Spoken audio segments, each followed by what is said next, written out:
Just to start off, you grew up in Louisiana, so I guess you didn't have to look too far to find your musical influences. No, not at all. I grew up in a great place for musical influences. I grew up right on the Texas-Louisiana state line and in the south part of the state, and it was very fertile for years. It's starting back with people like Moon Mullican and the Big Bopper, and going through Johnny and Edgar Winter and Janis Joplin, and that on the Texas side, and on the Louisiana side, Clifton Chenier and Cookie and the Cupcakes, and all the swamp pop bands. Lonnie Brooks played down there all the time. Katie Webster was from Lake Charles, right near there. What was the extent of your piano training growing up? I took piano lessons when I was a child. My grandmother played piano, and my aunt played piano, her daughter, and so I was the next one in line, and they sent me to lessons, and there were piano players around, you know. It just seemed that that's what the girls in the family did, and I had sheet music to use and piano players to listen to because they were playing around the house, and so it just seemed a natural thing, and so that's how I started. And when I got in high school, you know, I kind of dropped it and started chasing boys and driving cars. What about singing? Did you have vocal training at all? No. In fact, I really didn't start singing until I got to college, and I met a girl. I had a guitar by that time, and she was a folk singer, and she had lost her singing partner, her harmonist, and so she recruited me, and that's really how I started singing it all. Tell me about Frida and the Fire Dogs. Well, when I got to Austin, I had been in a rock and roll band in Baton Rouge, and I had been in a rock and roll band here in Austin for, that didn't achieve much renown, like none, and maybe that was a blessing. So one night I was out to hear another band, and I really liked what they were doing, and I got to talking to one of the guys, and we had mutual friends. In fact, our mutual friend was Bobby Charles, the guy from Louisiana that wrote See You Later, Alligator, and Walking to New Orleans, and a whole bunch of other great songs. And he was the drummer in this band that was playing, and he asked if I wanted to sit in, and I did, and that kind of led to me being asked to be in the band. And that's really how I started out. The band became Frida and the Fire Dogs right at the beginning of what was called the progressive country scare by some here in town, and became a real movement of hippies playing, young people, long hairs, playing country music. And right all happened about the time that Willie Nelson moved back to Austin, and Asleep at the Wheel moved to Austin, and who all else? Jerry Jeff Walker, all that stuff. So we were right kind of in the heart of all that, which was a fun place to be. Doug Somm was really helpful to us in getting us some connections and an opportunity to record and things like that. Your first album was also in a kind of country vein, but you didn't necessarily continue down that path. What brought about the change of direction to where you are now? I had already been moving away from that direction when I got the opportunity to make the record, but I wasn't going to turn down. I'd already turned down one good record deal or bad record deal with a good company. So I decided I wasn't going to make that mistake again, and I went ahead and made a country record, which, like I said, stylistically, personally, I'd already moved away from that. I was already leaning much toward R&B. But the opportunity was there, and it was such an incredible group to make a record with. This included Rodney Crowell and Guy Clark and Albert Lee, basically all of Emmy Lou's band, half of Willie's band. Everybody was involved in this, and it was just a great party. Now, you had a short stay with Capitol Records. Was that by your choice to depart with them? Well, the situation as that occurred, they had signed a whole bunch of acts like me right at that time. And record companies, have moods, and the moods pass. And in the late 70s, they signed a whole bunch of people in their 20s playing country music, and not exactly squared away, not square country, but kind of looking for something else. I guess trying to capitalize on the progressive country scene that Austin was, and on the urban cowboy craze which had followed that. And so we all put out our first album, and some of them had a little more success than others, and none had any long-term success, and then they got in a different mood, and so a lot of us got dropped after one album. In what ways for you has being based in Texas influenced your sound, which obviously has its roots in New Orleans? Well, the songwriting here and the fact that there's an emphasis on songwriting, I think that's affected music nationwide, and it certainly has affected me. You know, there's just a tendency to compare my work when I finish a piece with people like Butch Hancock and maybe James McMurtry. You know, you're really in a high level of songwriting quality, and that's been greatly inspiring to me.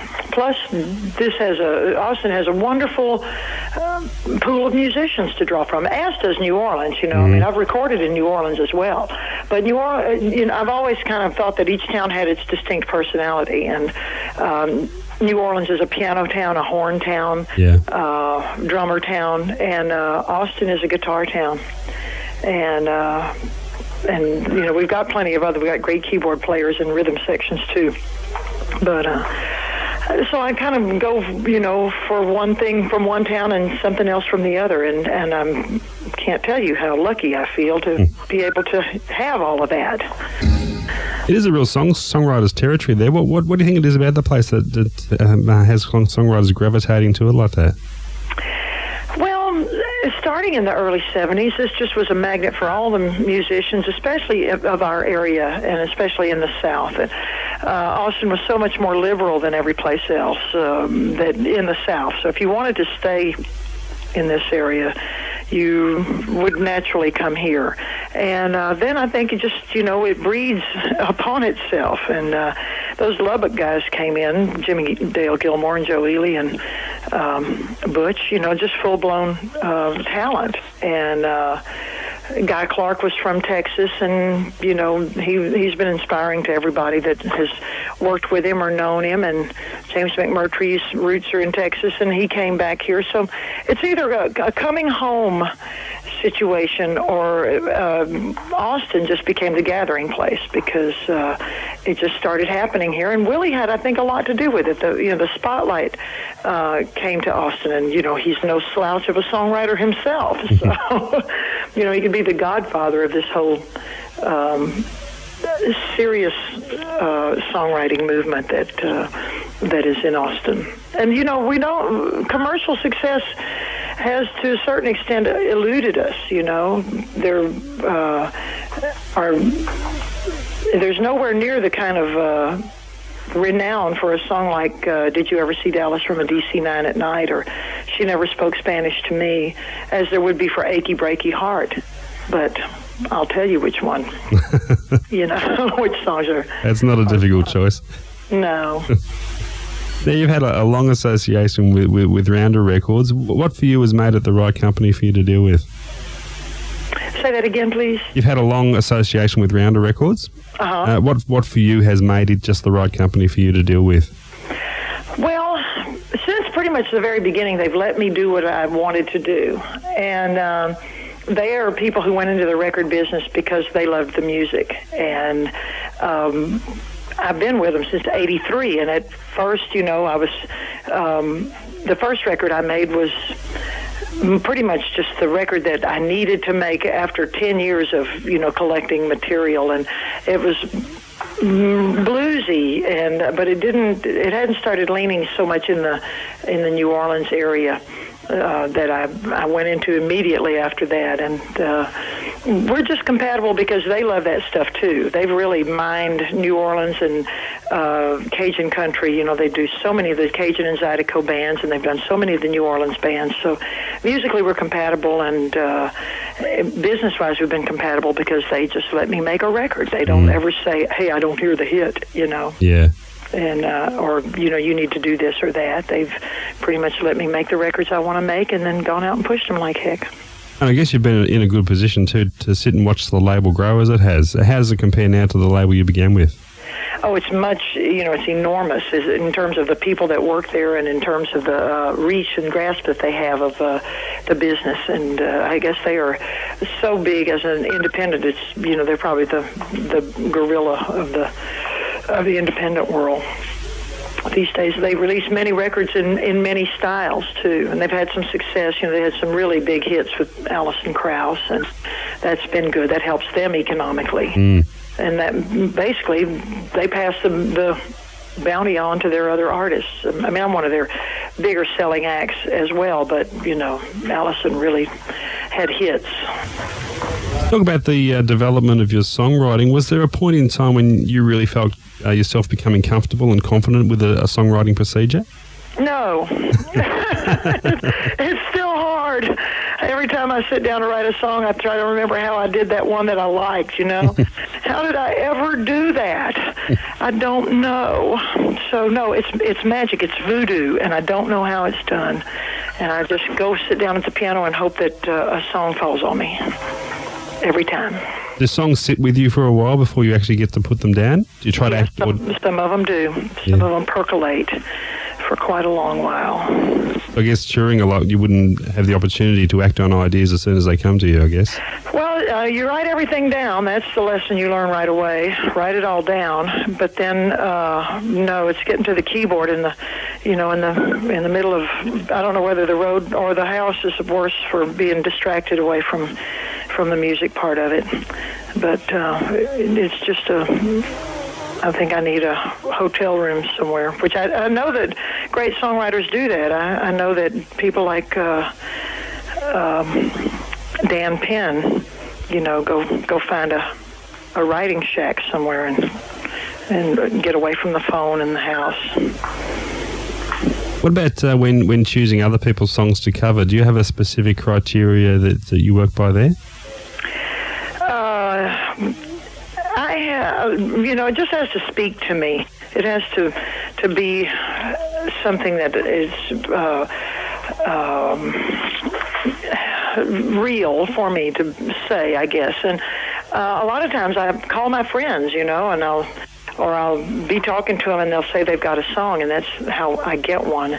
Sometimes I'm just listening to music and I find something obscure and I think I can maybe do a fresh version of it, which is how Let Me Play With Your Poodle came about, Mm-hmm. I heard one version and really was too ignorant to know that it has been covered by a lot of people in a lot of different ways. But I don't think it's ever been done the way I did it, and I just kind of kicked off with it. Sometimes, it's either a serious thought that is that touches me, or it's something silly, and so silly that I, got to have it. One thing that has always struck me about your music, there's a real sense of fun and enjoyment in your recordings. Is that something you're always aware of maintaining? Oh, yes. I mean, this is fun. This is entertainment. This is not brain surgery. And I do believe that you should touch people, and I believe that music is important to deliver a message often. And I think that often, people remember the ballads and are more touched by the ballads. But I also think that if you're playing it, it is entertainment. I don't have a particularly overblown sense of how important my message is. Although songs like St. Gabriel, do move people and should. There's also a real melting pot of musical styles on your albums too. Do you intentionally set out to achieve that, or is that just natural influences taking over there? Yeah, that's just kind of a part of being who I am and where I am. That's part of there being no lines, of being influenced by, and I think the whole world is that way. I think we shortchange our audiences often when we feel like, we have to make a country record. It has to be all this, or it has to be all blues or something like that. We're not dealing with those types of people in the world anymore. You're dealing with people who like Robert Earl Keen and and they like Fats Domino, and you can give them a little bit of all that stuff, and you shouldn't underestimate your audience. And so I come from a place where, like I listed earlier, there's blues and country, it's where George Jones and Janis Joplin came from, and Clifton Chenier and the Hackberry Ramblers, and I can do it all, and I love it all, and you can dance to it all. Your album project recently with Tracy Nelson and Irma Thomas was a fantastic piece of work. How did that all come together?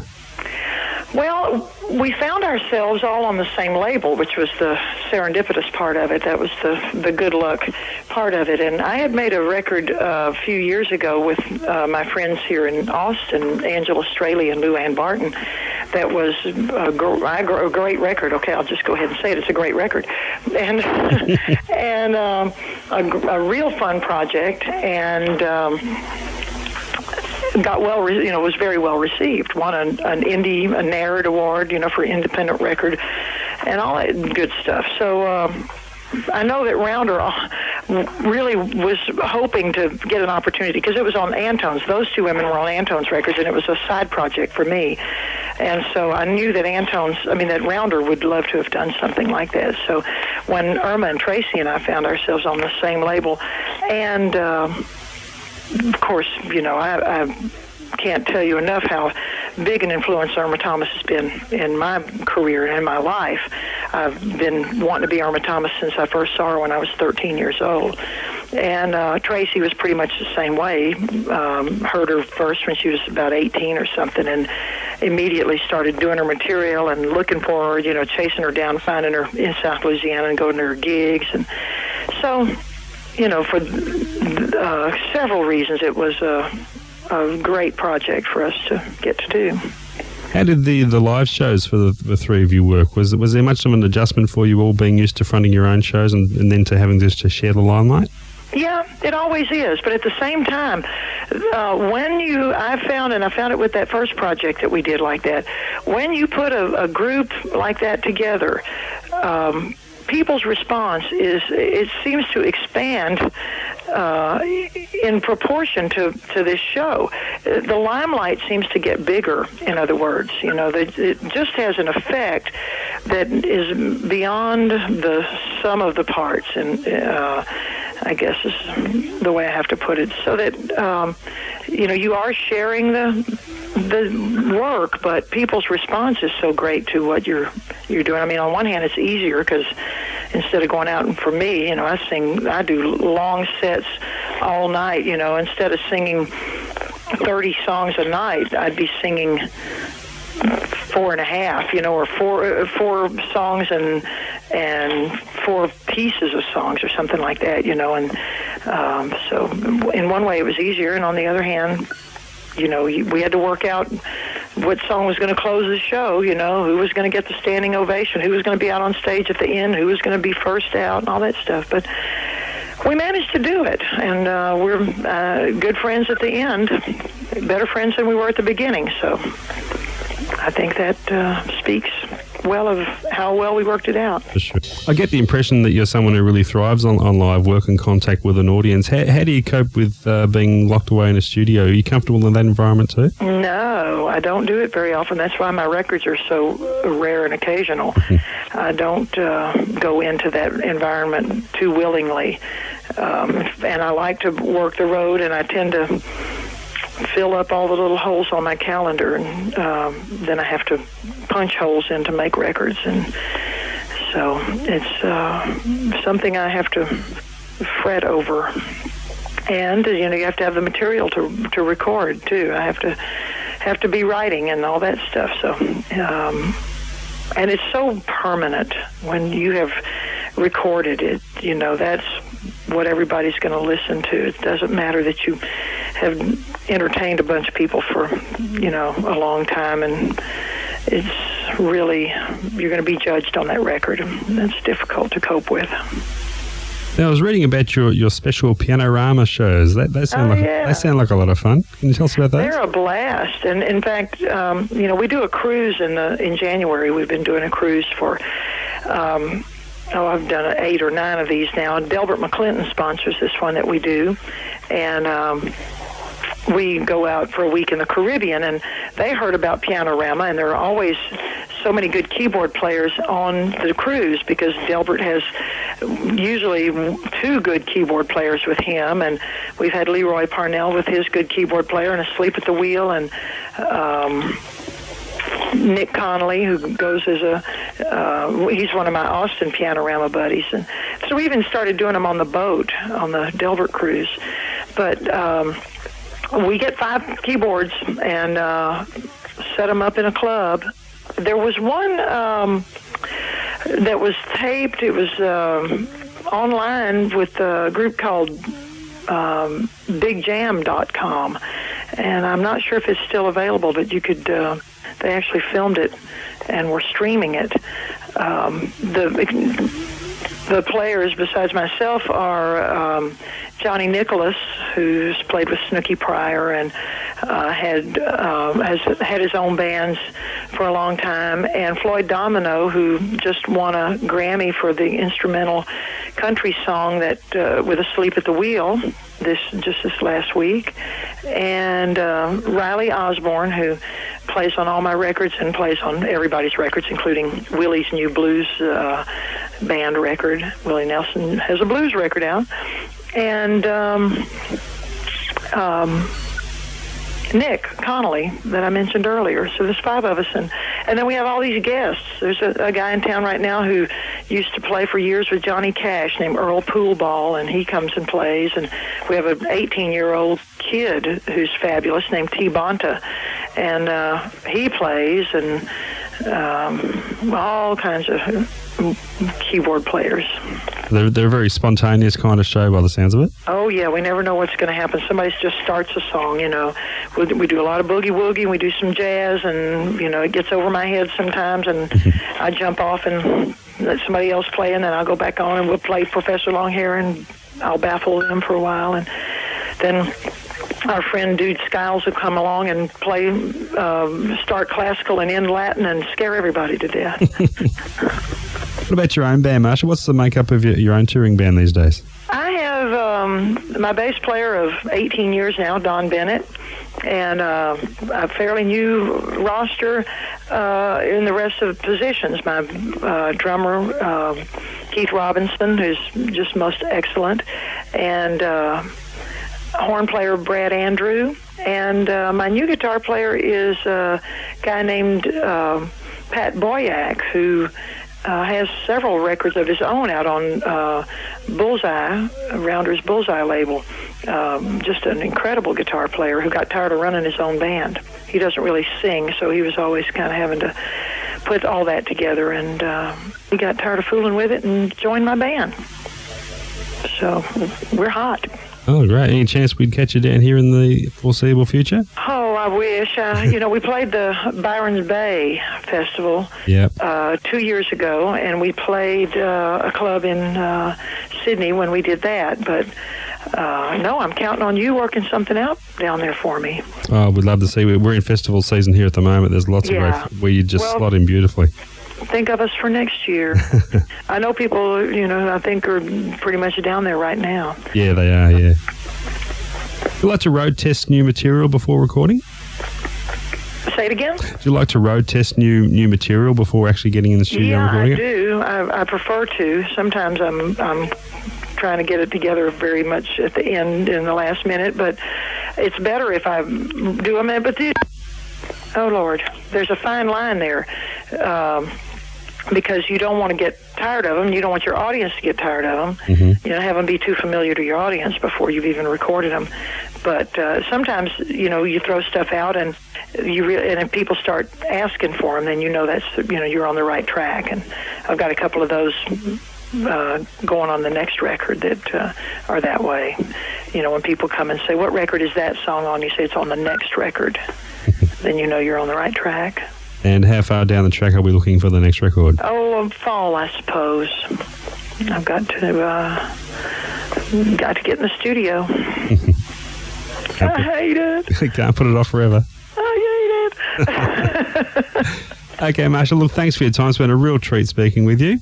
Well, thanks. Thanks for persevering. Oh, we got there. So go back to bed. Thanks again for your time. It's been wonderful, and we'll keep our fingers crossed that we do catch you down here in the near future. Okay. We'd love to see you. Tell everybody that, we'll come. If they build it, we'll come. And we'll be here. Okay. Take care until then. All right. Bye-bye.